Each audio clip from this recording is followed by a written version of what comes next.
is no-dig gardening? No-dig gardening's been around for centuries, believe it or not. And it's exactly what you think it is.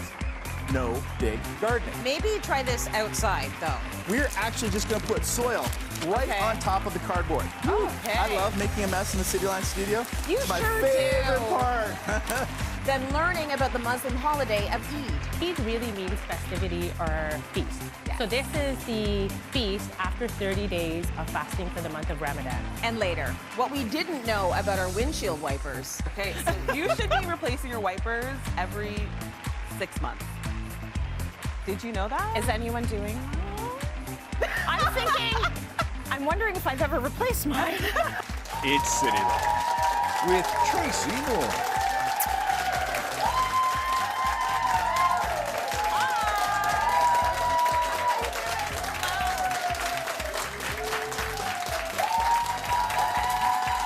Welcome, everyone. Welcome. We're kicking off this week with a packed show. We've got everything from the best workout during menopause to the best windshield wipers on the market. We are not leaving anything out today. But we're going to start off with some easy gardening. Who are my gardening people in the audience? Can I hear it? If you're, yeah. Okay. To show us how to plant a no-dig garden bed to help bring the birds and butterflies to the yard is Carson Arthur. Come on in. Good to see you. Oh, you look so good. Look at all the audience in pink today. I love this. You all came together, and you're all pink, and I love it today. As I said, it's universally flattering. It looks fantastic. So we're not bringing all the boys to the yard. We're bringing all the butterflies and the bees and to the yard. Let's go with that for sure. Absolutely. So we're going to have some fun with the yard because this is going to be no-dig gardening. Like, what is that? And I want in. It's for all the lazy gardeners out there. I'm down for this one. So no-dig gardening's been around for centuries, believe it or not. And it's exactly what you think it is.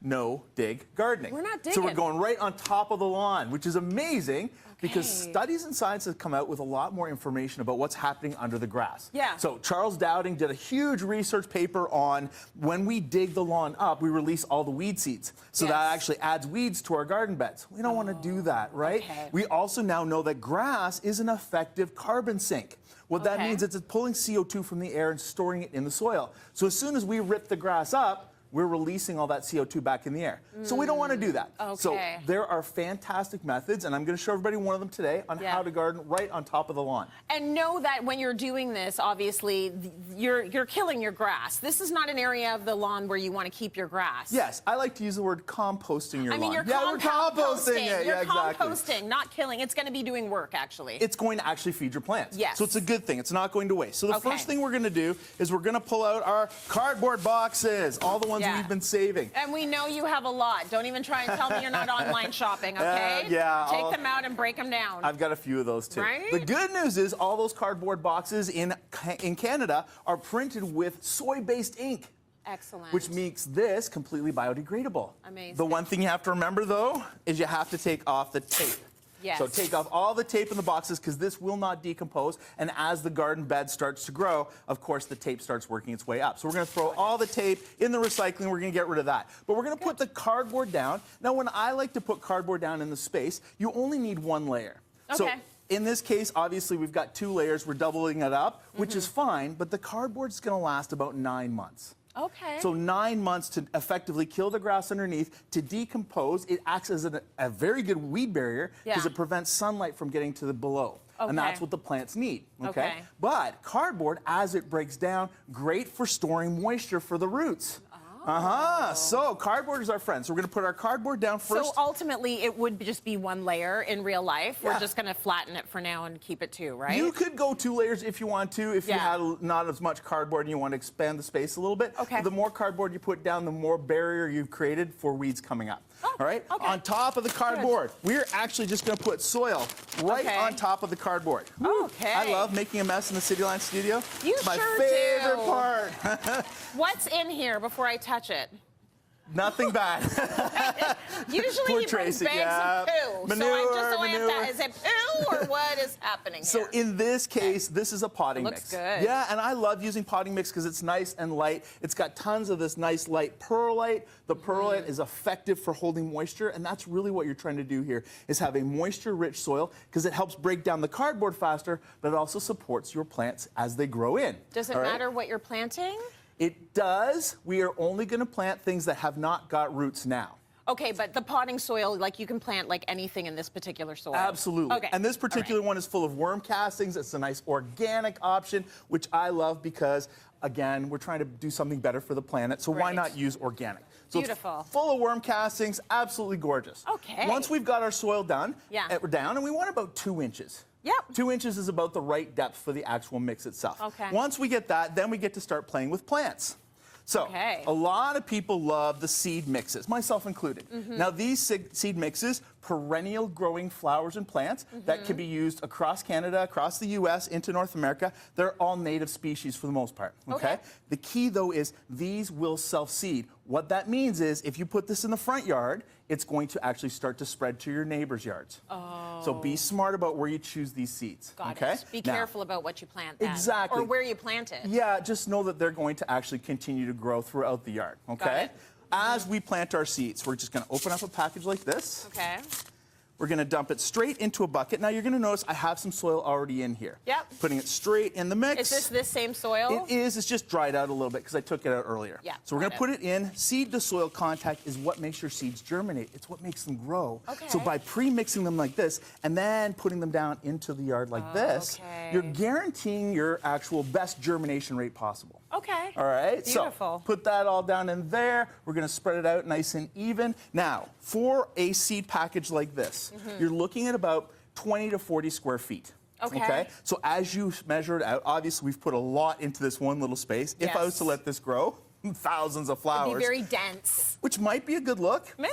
Yeah, but for nature, we'd like to know. spread it a little bit more. So one Okay. seed pack, plan on about 50 square feet is a really nice measurement. Okay. So once we've planted that, that's great. But let's talk about some of the other flowers we can incorporate. What else can we grow in this? I, like many people, bought tulips in the fall Oh, that's and forgot nice. about them. Yeah. Totally forgot about the tulips. It happens. So exactly. So I actually had these leftover packages from the fall. Okay. Before we're going to put them in the garden, let's put them in the freezer first. Oh, what does that do? So what that does is it's something called stratification. Okay. Stratification freezes them, but it makes them feel like they went through winter, even though they didn't actually get exposed to it. And what Okay. happens is, I'm going to pull these out, you're going to start to see your tulips are starting to actually grow. They're Yeah. starting to sprout. There's no roots. There's no roots attached to the bottom of that, but they're still growing. When Okay. we put them in this mix here, we're going to put them down just like this, and we're going to create a nice little pattern, because you want this to look as natural as possible. You can actually take that piece off. Okay. So we're going to do a nice little pattern. Also, I want you to put a couple laying down sideways. Really? Yeah. What does that do? So sideways, now this particular bulb has to take a little longer to grow. So what it does is this one is going to be a little bit late blooming. But it extends your flower time. So they're not all at the same time. Exactly. Such a simple thing to do. So we're going to put these down. That's so smart. And you'll notice they don't have to go very deep into the soil. Okay. There's another little trick that's going to happen with these in a second, okay? So Are you've you got going to cover them up with I anything? am going to cover them up. Okay, just checking. So we've got our tulips. I like this, that you're not even doing any digging. That's Right? fun. Simple and easy. Yeah. Also, dahlias work fantastic. Now, they're ugly. Yeah. They're really unattractive in this form. They sure are. But again, you'll notice that they come with the roots already attached. Yeah. They're just going to go right into the garden bed just like that. Nice. Simple. Okay. Okay. As you can see, none of these have roots. We've mentioned it. If you're going to do potted perennials that you bought at the garden center, this method wouldn't work because you have to cut in the cardboard, cut and plant it down. Got but it. because all of these establish roots later on, super easy, all right? Amazing. Once we have them down, we have to put mulch in. Now, this is going to be a heavy bag. Okay. We're going to pour mulch over the whole thing. Again, we're making a big mess. What kind of mulch are we looking Now, for? I like Cars? to use organic mulch. Yeah. Now, I have used organically dyed mulch, Yeah. but we want to make sure that we're not using a chemical dye because it actually adds toxins to the soil. Okay. When you do your mulch, you want it about 3 to 4 inches deep on top of the bulbs. All right. All right, now, you've got a perfect garden, already done, looks good. Everything's going to start growing out through the mulch. Beautiful. If it's growing on top of the mulch, you know it's a weed. So you pull it out. This will be weed-free for about 3 years. That's amazing. Right? And it took us how long to plant this garden? Not long at all. There we That's go. incredible. And we're done. Water And you've well. also like planned how you want it to look. Like the dahlias over there, the tulips are here, the other seeds are over here, so it's going to like look beautiful because all your gardens are gorgeous. Well, of course. That's the standard, right? It's We what wanna he stage does, it, of course. right? Very nice, Thank you. Carson. Fantastic and so easy. Now, you've got a real treat for us diving into this year's most stunning floral trends. Take a look. Now that we have a flower shop, I get to play with fresh cut flowers, and I've had my head florist Chris do some of the most on-trend arrangements that you're going to see at this time of year, but also leading into spring and summer. Roses are back. Holy cow, are they ever popular flower at this time of year? And it's not this type of rose. Now this type of rose, very traditional in style, very tight head, still beautiful, but this isn't the one that everybody's excited about. It's this style. This is considered a garden rose, and look at how much more open it is. When it's open like this, you see different gradations of color within the actual flower. People actually spin it to open it up even more, to really show all the coloration. You can see some tight ones, but also nice, big, and loose ones. These loose ones are where you're going to see that color added to the arrangement. This style of very naturalized garden arrangement is replacing, thankfully, those mason jars. We're starting to see ceramic vases. Vases like this that hide the water but also hide the floral foam, because you can do a lot more fun things with these types of vases when it comes to arranging. When it comes to colors though, look at those apricots, tangerines, cream, caramels. This is a very rich and luscious look, very European style, very dense, tight. It's tied really tightly together, so it's a very dense clustering of flowers. What makes this work and what makes it so exciting is the variation of flowers. There's so many different types of flowers in this. Each one adds more texture to the actual arrangement itself. In contrast, let's talk a little bit about a looser arrangement. Now this one, another very on-trend type of arrangement, a little bit looser in the feel, lots again of colors in here. This is analogous, lots of same colors of the palette, but not identical. So we have blues, pinks, and purples, and they move into each other. Move, pun intended, yeah. Talking about the blues though, if you pull these irises out, and we start taking the blues out of this arrangement, you can really start playing up other colors in it. So maybe more of the gothic look of these carnations, really making it dark and rich and colorful that way.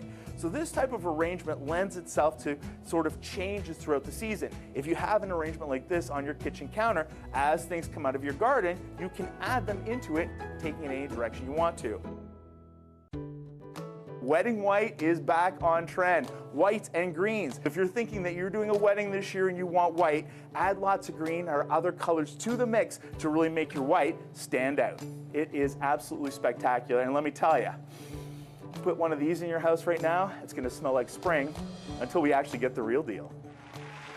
Coming up, Eid is about family traditions and personal favorites. Is there any significance to the maraschino cherries? Because I see them everywhere. I just really like them. Okay. Yeah, that's really the significance. But like people to eat them? Yes, that's me.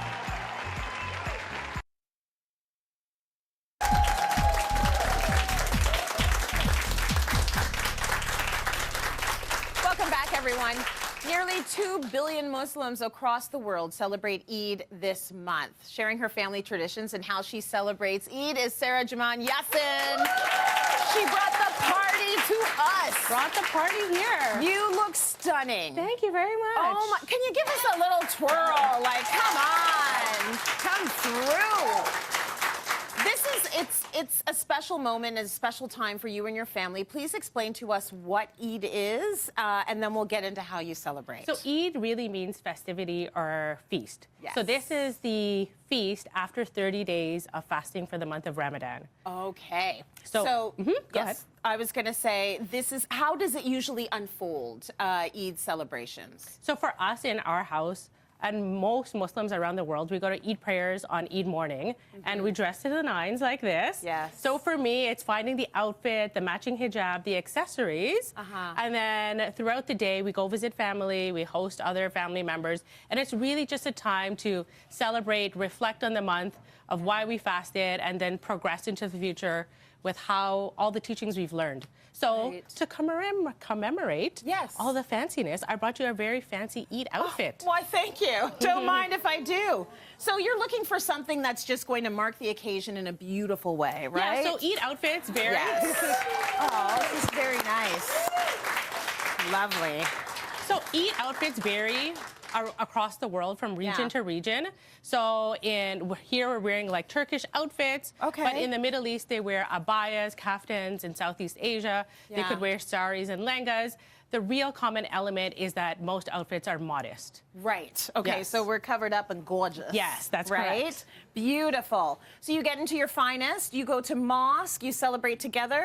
Is this a day off work and school? It is a day off of work and school, yes. Beautiful. Love to see it.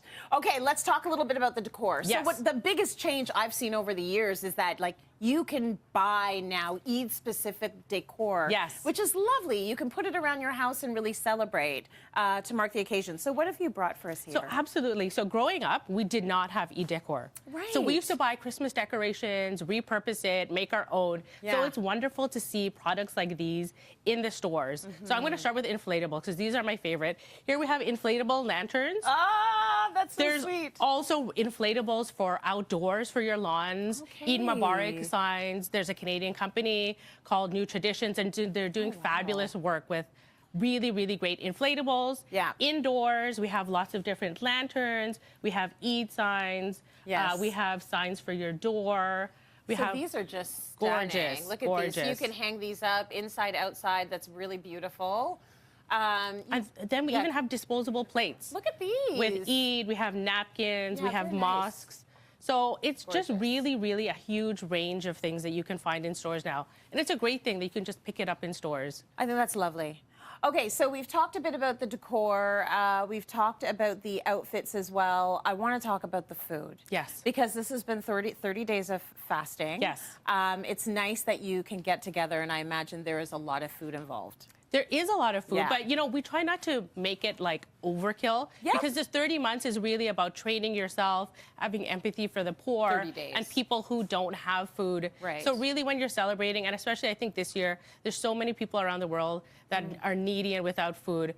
I know in my family, we're trying to like just have it more modest. Have a more modest celebration, more modest food. You don't want to overkill. Yes. But in my household, Eid mornings always have a specific smell. Okay. So as you know, I have Guyanese heritage. Yes. So it has that Guyanese element. So on Eid mornings, I wake up to my mom having the spices in the house. Yes. So traditionally, Guyanese people have sawine, or it's also called vermicelli. Okay. And it is a vermicelli noodles that it is cooked. Is that this one? It's this one right here. That Nice. is cooked in sweet milk. gonna show you what and that with looks like. spices. Yep. And this is eaten as a porridge on Eid morning. Okay. And then if you don't like it as the porridge form, it also comes in the cake form. And this is I traditional will take food. the cake, thank you very much. So that's so, because it's really, it's dense. It is dense. It is dense and I'm so into yummy. a dense cake. I like that. Okay, and is there any significance to the maraschino cherries? Because I see them everywhere. I just really like them. Okay. Yeah, that's really the significance. But like to people eat them? Yes, that's me. Yeah. But people have raisins. They have nuts. I Okay. just really like the cherries, and I think they look good on TV. Oh, they look fantastic. yeah. Okay, so we have these. What else do we have? Okay, so for lunch, the Guyanese traditional food is palau. So my mom actually made the palau. And what's in the palau? So it is a rice and meat dish made with aniseed, cardamom, and it's all boiled together. Okay, delicious. What else do you have? And then for dessert, we have traditional Guyanese mithai, Yes. which is the Guyanese version of a Canadian timbit. Nice. But a lot richer. It has more butter, Uh-huh. and it is fried, and then it is sugared on the outside. It's really delicious. Oh, yeah. And then, Tracy, I made this Guyanese halwa. Yes. And what Guyanese halwa is that it's flour, sugar, milk, eggs, and it's cooked on the stovetop. Okay. Until it forms a cookie dough type of consistency. Okay. And then this is what it is. Again, the cherries are me. Yeah. People eat it with raisins and nuts. Lovely. So your mom made some, and let's give the husband props. The husband Which one did he made make? The husband made the sawine. Both of them. Okay, hubs. Yes. Love to see it. You got to give the dudes their props. I know you probably do the lion's share, but it's nice that he's done some as well. So if you were to walk us through a day of Eid, what would it look like for you and your family? So How many kids do you have? I have two kids. I have two kids. boys. Yes. So we really try to make Eid a celebration Yeah. for them. We have gifts. We also do a gift exchange between my nieces and nephews. So we start off Eid night the night before. We do a gift exchange. We usually have our last iftar together, Yeah. bring in Eid together. Then Eid morning, we have Eid breakfast, go to prayers. And then we have a big family lunch and visit other family members and just really try to learn from those lessons from Ramadan. I like the thoughtfulness of it because I find that, my family, they are now in the middle of Lent, and that's 40 days. But it's not just about giving up the thing. It's about what is the idea behind this? Yes. Why are we making the sacrifice? Yes. And I think that it's important that these conversations happen. So thank you for bringing this into the studio. You're welcome. My Okay. pleasure. Gorgeous. Time for a break. We'll see you all on the other side. Stay with us, everyone. Coming up, Stephanie Henry doesn't believe in perfection when it comes to wipers. I only gave these ones a 4.5 out of 5 because nothing is perfect, guys. You can't give it a 4. She's a tough judge in general.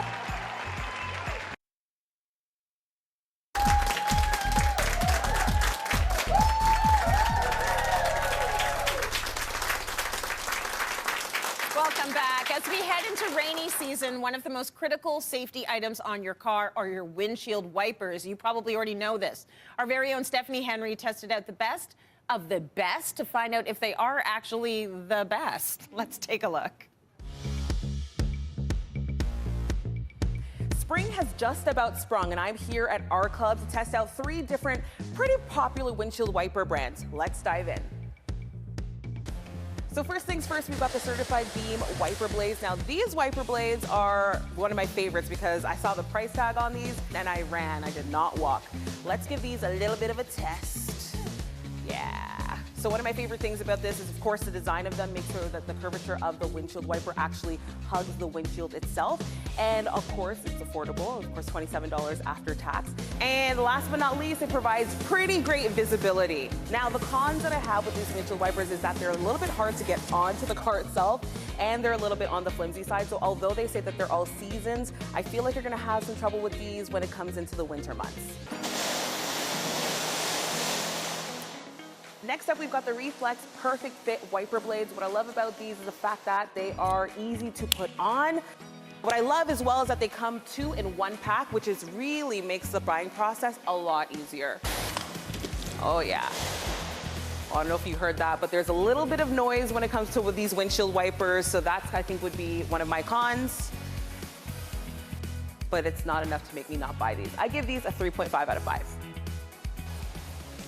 Last but not least, we've got our top tier option, the Bosch Icon wiper blades. Now, they're top tier for me in my life. Durability on these ones is excellent. You can see the visibility is really great, and the amount of noise you get from the wiper blades is almost non-existent. The con on these ones, of course, the price point is a lot higher, but I think you can sacrifice a little bit of coin to get this good value. My score on these ones, 4.5 out of 5.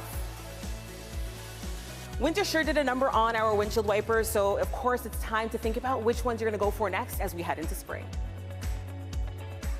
Okay, Stephanie Henry joins me in studio. How are you? I'm good, how are you? I'm great. I love when you go out and you test these things in person so that we can figure it out. I remember learning the lesson about the importance of windshield wipers on a very muddy winter. And it's like, if you don't have that wiper fluid and if you don't have proper windshield wipers, you're in trouble. You're in trouble. So were you surprised at all at the results? I was a little bit surprised at some of the results, especially for the Certified Beam wiper blades that I tested out in that tape there, just because, like I said, in the tape, I ran to these. I saw the price tag, under $30 for both of these windshield wipers together. Okay. It's a great price, because usually you're going about $40 each wiper, right? Right. And I was actually surprised that, yes, although they're on the flimsy side, I would say that they did still do a pretty good wipe. They were still a bit better than the windshield wipers I was getting rid of. Okay, well then that's a good thing. Yeah. And Before we even get into all of the details and the ins and outs Mm-hmm. of that first set of windshield wipers, how often should we be replacing our wipers? Because I am actually very afraid of your answer. Okay, so you should be replacing your wipers every 6 months. Did you know that? Is anyone doing that? I'm thinking, I'm wondering if I've ever replaced mine. Okay. Yeah. So every 6 months is the safe way to do it. A lot of us are waiting until they bust. Yes. Probably better to get in front of that. Absolutely. I know you went through how you felt about the wipers and the tape, but we're just going to go through some of the things you liked and didn't like here so that we can walk through. Absolutely. So these ones, the price point was amazing and you loved that. Yeah, I love the price point, but that's almost the only thing that I loved about these ones. They're playing to be all weather, all season wiper blades, but I don't think they'll get you past that. They'll get you through spring, summer, fall, will not get you through winter. And then also all of these little connectors here. I didn't love this and the explanation in the sheet when you're trying to put these onto your car. Right. It just didn't do it justice. Thankfully, I did not need any of these adapters. If I did, I'd be in trouble. I just tried to put it on. And it was also one of the most difficult wiper blades to put on the car. Okay, So, sometimes you get what you pay for. You get what you pay for there. Okay, moving right along to these in the middle. Tell us a little bit about these. Yes. Okay, so these are our Reflex Perfect Fit adjustable windshield wipers. These ones about under $65 for the wiper blades. What I really liked about these ones is that there's actually an audible click when you put them onto your vehicle. So you actually hear that it is on and it is secure. These ones are much easier to put onto the actual vehicle itself. What I would say about these is although you're getting two in the pack, for the price of one, I guess, and in the box, it makes it so the buying process is so much easier and nicer. However, it's not giving me value pack, and I wish that the price was a little bit less. If you're getting, there's less packaging, you should be getting a little bit more for your money. You should go farther. So that's my only thing with these, but it's not anything that would throw me off of not buying one. Perfect. We didn't go through your ranking for this. What was it? This is 2.5 out of 5. 2.5 out of 5, so she wasn't loving it. What's your ranking for this? 3.5 out of 5. 3.5 out of 5. We're doing a bit better. Yeah, doing a bit better. What about these? I only gave these ones a 4.5 out of 5 because nothing is perfect, guys. You can't give it a 4. She's a tough judge in general, but I would buy these based on your 4.5. Yes. These are the Bosch icons, and you can see that there's no package for these ones because after I tested them, I kept them on my car. She really liked them. I really like them. So I literally, my car is somewhere outside parked right now with no wiper blades. I got it. But these ones are really good. Again, it also has that audible click when you put these on the vehicle itself. You hear that? So that's great. The contact they have with the windshield is also quite excellent. So I really love these. And I don't know if you know this, fun fact, the windshield wiper was actually created by a woman in the early 1900s. Her name was Mary Anderson. Okay, Mary. Thank you for that, Mary. Thank you, Mary. We need that. These are the ones she loves. I love those ones. We're adding a link to all of these wipers. You can shop the show. You know what she thinks of them, and now you get the ones that you want. If you scan your QR code on your screen right now, we'll actually lead you to the links for these wipers. Thank you, Steph. Let's go to break. More coming up. Stay with us. Okay.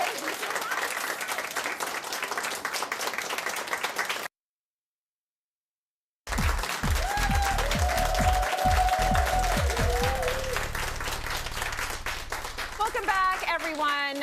We're going to talk about a topic I could talk about all the time. Every person going through menopause is looking for ways to alleviate their symptoms, me included. So with some tips to navigate the transition and find our strength during menopause is Stacy Irvine. Thank you, Stace. You have gone through this firsthand. So I'm hearing a lot about strength in menopause, and I love hearing it just because that's one thing that I love to do. I love to strength train. I love to train very heavy, and I've been doing it for many years, but I don't think it's ever been as important as now. Why is strength training so important through perimenopause and menopause? You're absolutely right with all the things that you said. And strength is one way that we can look at this in a more positive light. Yeah. And I think that above everything, that is really important. What are the good things about menopause? Menopause is the 100% club. The same as puberty. We're all going through it. Right. And it's going to happen. It's going to happen. Our body changes, our emotions change. Our sleep gets destroyed. Like, there's just so many things going on. But strength and exercise are the one thing across the board that will improve your symptoms, that will keep you healthy. In my case, it was really a point of also my mental wellness. I needed something because everything was changing, and it does many times feel out of control. You're right. The other important thing is to have the conversation. It is one of the most marketed groups right now, women going through menopause, because they have a lot of spending power, and there's a lot of us out there.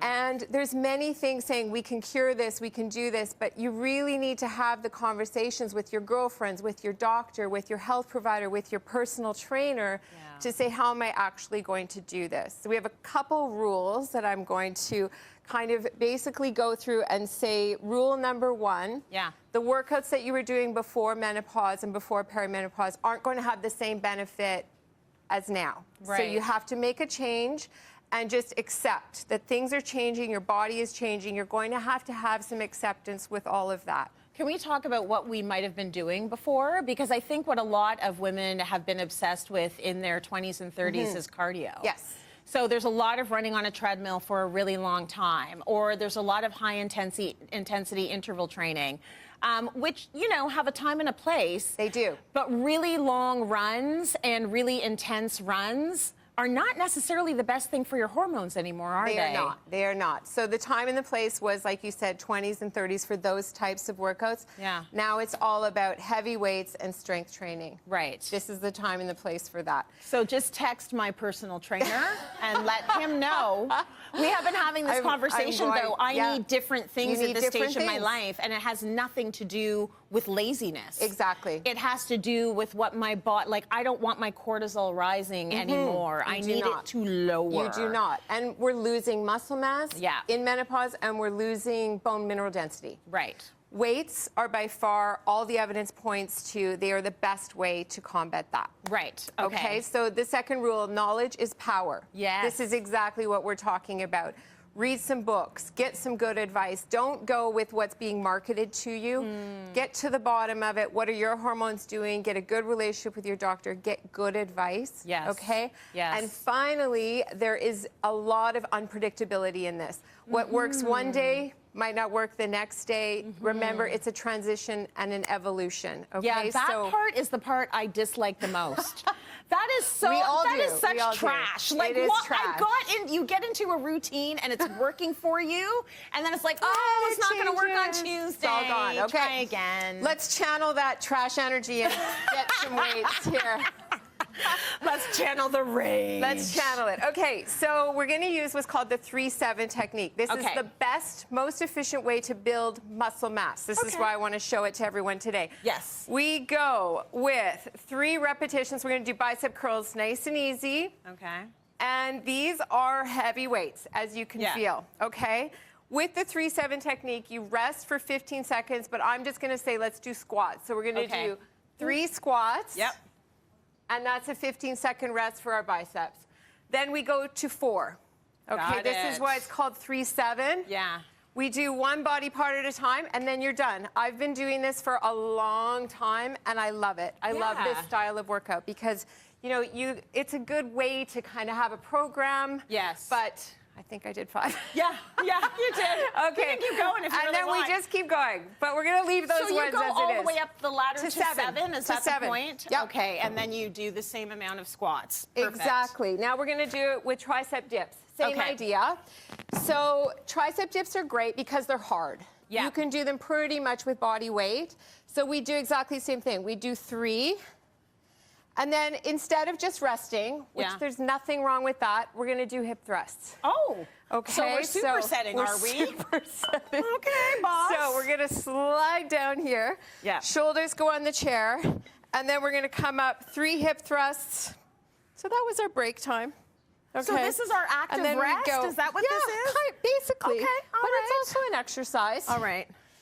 And then back to dips. Back to dips, but they know what we're doing. I'll dip and you talk.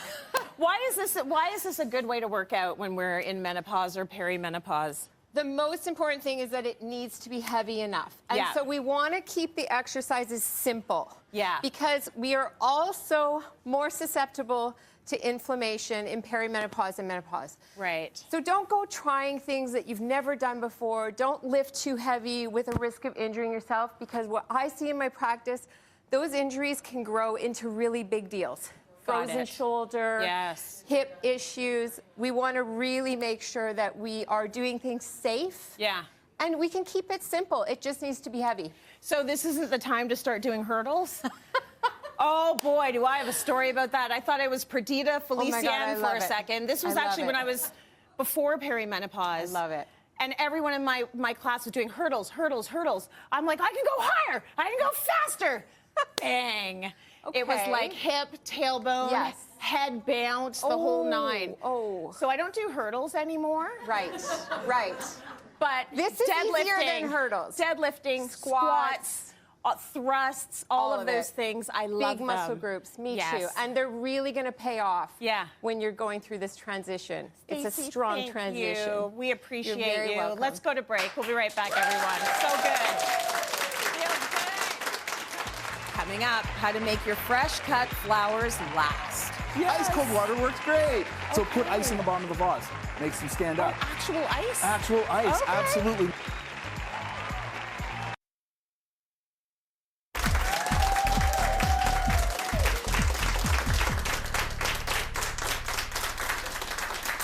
You know, nothing brightens up a room quite like a bouquet of fresh cut flowers, right? But it's such a bummer when they start wilting way too soon. So up next, Carson is sharing some easy tips on how to keep those blooms looking fresh and lively for longer. All right, you've just come home from a flower shop or a grocery store and you picked up some fresh cut flowers. Do you know how to properly treat these so they'll last longer? Well, I'm going to show you how to do it. Now, the first thing you want to do has nothing to do with the flowers themselves and everything to do with the vase that you're using. Now, in this particular situation, I was inclined to go with a bigger vase, but when I put the flowers in, they get lost in there. So I'm going to go with a smaller size vase because I'm going to do the flowers a little bit more justice. Once you've picked your vase, you want to put water in that is clear and ready for this, tap cold. The cooler the water is, the better the flowers are going to be. Cold water is actually good for them. These little packages are so important. Now, you want to make sure you're using these. Don't save these. They have no purpose. We're going to put them into the vase because they do two different things. Yeah, they feed the rose, but more importantly, they also stop the bacteria. So yeah, your flowers will be happy, but no bacteria will form. And if no bacteria is forming, it means your flowers will last longer. My florist has always told me that this should be in the neck of the vase. So if we're going to measure here, that is pretty close to exactly where we want it. The tie is in the neck of the vase. But we want to make sure we cut all the stems. There's a good rule of thumb here. For every hour that your arrangement has been out of water, take off at least 1 inch of stem. And you don't cut it flat, you want to cut it on an angle. Cutting it on an angle actually makes it easier for the plants to pull water up. So I'm going to put them down in, just do a double check here. Yeah, that's about what I want. Looks nice, it's about the right size. At this point, you can choose to take off the elastic or not. I don't want to see the elastic, I've got a clear vase, so I'm going to take the elastic off mine. Now, as your plants start to go, if you have plants that didn't do as well, they didn't last as long, don't throw the whole arrangement out. Just pull out the plants that maybe are looking a little spent and put new ones in. Here are just 3 simple carnations that I was able to get at a flower shop, mine. Take them off, remove the lower leaves, because all these leaves do is actually absorb more water and more nutrition from the flower itself. So we're going to take those off, and then we're going to add those back in. So now we can extend the life of our arrangement just by swapping out some fresh flowers for the ones that aren't looking as good. Beautiful. Love that. Okay, that was incredible, Carson. But we can't talk about spring flowers and not talk about tulips. The tulips, absolutely. How do we look after these beautiful flowers? How do we make them last a little longer? How do we make them look a little less sleepy? A little less droopy? All right, so let's set the record straight. Some people like when the tulips actually cascade over the side of the vase. I have no problem with it. Yeah, I'm okay with it too, but other people want it, and there's no polite way to say this, other people like their tulips erect. Right. So more upright is more how we do it. So I always get questions about what happens when my tulips start looking a little droopy, what should I do? Right. So there's a couple of easy tips. Okay, all right? what The do we first need to thing do? is ice cold water actually makes tulips stand up. Oh, okay. I know we're just gonna laugh our way through this one. Right. Yes, opposite to what happens with humans, Yes. ice cold water works great. So put Okay. ice in the bottom of the vase. Makes them stand up. Oh, actual ice? Actual ice, Okay. absolutely makes your tulips rise to the occasion. There's nowhere to go with this. Another really easy tip, and this is if you're really, let's say you've got a photo shoot or you've got, friends coming over and you want them to look fantastic. Take each individual tulip, and this is just a simple piece of newspaper, and you're just gonna wrap it in the newspaper to make almost like a cone, okay? Then what we're gonna do is we're gonna wet this down, and we're gonna put this in the fridge laying down. Really? Yeah, absolutely. What's going to happen is the cold water around the stem of this actually makes it stand more upright. Oh my gosh! Yeah. And then you you're wrapping them individually? Individually, you could do them as a bouquet as well. Okay. It depends how much room you have in your fridge. That's cool. Yeah, the other thing you have to remember with tulips, of all of the fresh cut flowers, tulips need the water changed consistently. Tulips and daffodils are the ones that people get wrong. So don't put sugar in the bottom of this. We've already kind of mentioned that. We want to use those food packets because it's the bacteria that forms in the water that will kill off your tulips. So if your tulips are starting to go, fresh water, add ice. Wrap them up in newspaper if you need to. But there's ways to extend that. These should last about 2 weeks for you. Okay. Yeah. Well, I love that. There you go. Okay, if we've got some time, we've got an audience question since we have you here, Carson. Let's do this. So, Nancy, you've got a question for Carson. What would you like to ask him? Well, I have this thing with cilantro right now. So I bought some seeds because every time I go buy some, it goes bad too quickly, so on and so forth. And so I've got a package of seeds, and now I don't know what to do with them. Like, how do I plant them? See, that's a great question because people who like cilantro, I'm part of that group. Yeah, me too. It's really hard to get good fresh cilantro in grocery stores. It goes so quickly. Yes. So when you're planting cilantro, you want to plant it in a spot where it's only going to get morning sunlight. It's the afternoon sunlight that forces it to seed really quickly. So if we're only going morning sunlight, you can extend it much longer. If you find your cilantro starting to go to seed, you're getting those coriander seeds, trim those off right away, pull those stems up, and move the whole container into a shady spot. Oh! Yeah, it'll extend the life. The reality is, though, cilantro is going to last 2 to 3 weeks. So doing a pot and having another pot as a backup and alternating between the two of them, really easy way to deal with it. Okay, beautiful. I'm going to squeeze in one more question. Okay. Thank you for that one, Nancy. This is via email. Della asks, can you transplant a full-grown rhododendron flower in Ontario? Oh, and I'm glad we said in Ontario. In Ontario. 'Cause a rhodo in flower in Vancouver could be 8 to 10 to 12 feet tall. Oh, wow. So the answer is no. No, we're not doing that out in the West Coast. Yeah. But in Ontario, they stay between the 4 and 5 foot zone. Okay. Much easier to transplant. Just remember to wrap the branches tight with something that's a little bit flexible. Pantyhose work great. Oh. And then when you dig it up, that way the branches aren't going to snap off. So absolutely do it. Just make sure you're doing it in a wet type of cool environment. So spring is perfect. Oh my gosh, amazing, Carson. Thank you for My that. pleasure. Time for a quick break. We'll be right back, everyone. Stay with us.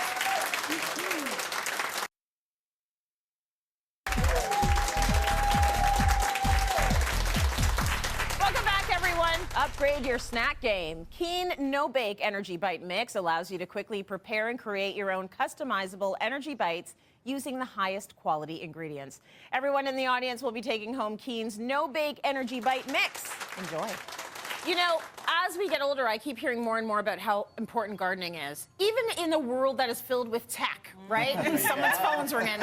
In a world that is filled with tech, it's good to come back to using your hands. And there's a certain joy you get from gardening that you don't get from anything else. So with that little build-up, Steph, do you garden? Because I don't either. But do you garden? I do not garden, but my mom gardens. I do not. I watch her from inside. Yes. Yeah, and I am her biggest cheerleader. Outside, you watching?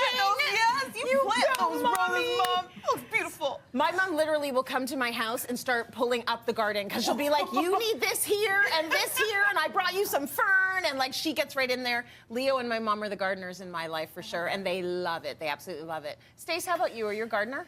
Okay, I grew up on a farm with a 4-acre garden that scarred me. Okay. Oh, scarred you. Scarred me. Too much work. I'm slowly getting back to it. So I do have a garden. I love it, but it's tiny, and I'm just working my way back. That's okay. You have gardening trauma, and that's all right. Carson gardens, obviously, and Sarah. I do. I love it. I find it really grounding. It's really relaxing. I love it. Literally grounding. Thanks to all of you for being on the show today, and all of our audience and viewers at home. Thanks to our studio audience. You're a ton of fun.